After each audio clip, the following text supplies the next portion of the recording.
Isinilang at lumaki ako sa maliit na bayan ng mahirap na probinsya ng Marinduque. Sa murang edad, nagsumikap na ako para makatulong sa aking mga magulang.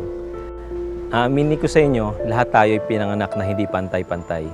May mga pinanganak na mayaman na, may mga pinanganak na mahirap. At sa panahon ngayon, mahirap ka na makakita ng taong iaangat ka sa iyong kahirapan. At sa kasawiyang palad, isa ako sa mga pinanganak na mahirap. Kahit anong sipag at tiyaga namin, kulang pa rin. Baon ng kahirapan sa nakaraan at ang pag-asang may ihahon sa kahirapan na aking pamilya, sinikap ko makapag-aral mabuti. Nakapasa at naging top notcher ako sa board exam ng electrical engineering. Ngunit pahirapan pa pala ito sa paghanap ng trabaho sa napili kong kurso. Naging profesor ako sa Mapua Institute of Technology. Nagkaroon din ako ng pamilya at lumaki ang gastusin.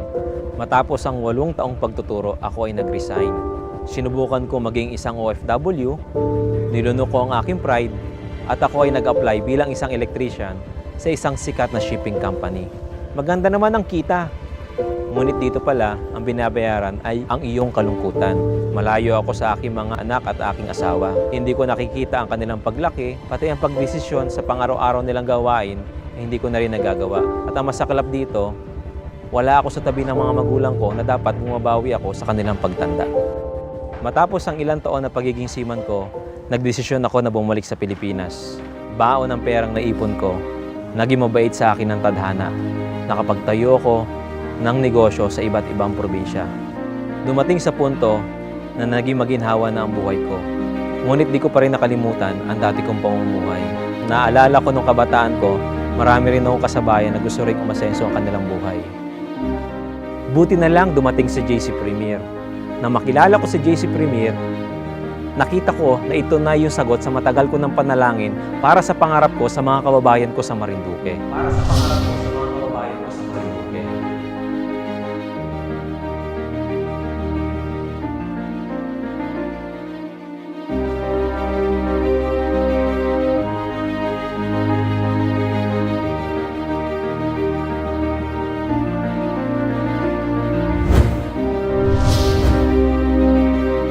Hindi ako nagdalawang isip, nag-avail agad ako ng JC Premier Training Center. On the top 3 Training Center, Marinduque City, Mr. John Pelaez! Mr. John Pelaez!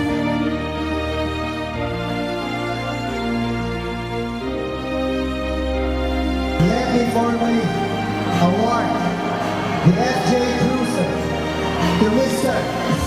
John Pelaez! Lubos ang aking kaligayahan kasi inawardan ako ng libreng FJ Cruiser.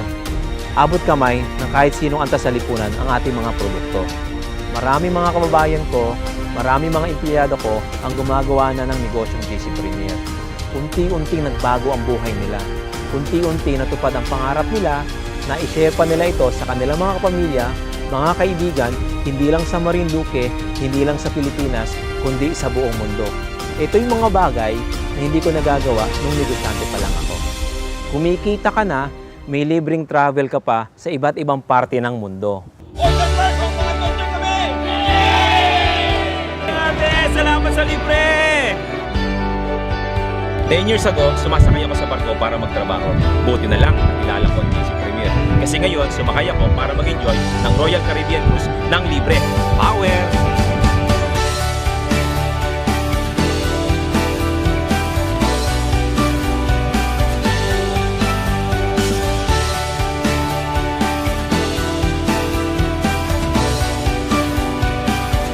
Ako, si Engineer John Pelaez, dating college professor, dating seaman, tanyag na negosyante, at ngayon, top performer ng kumpanyang JC Premier.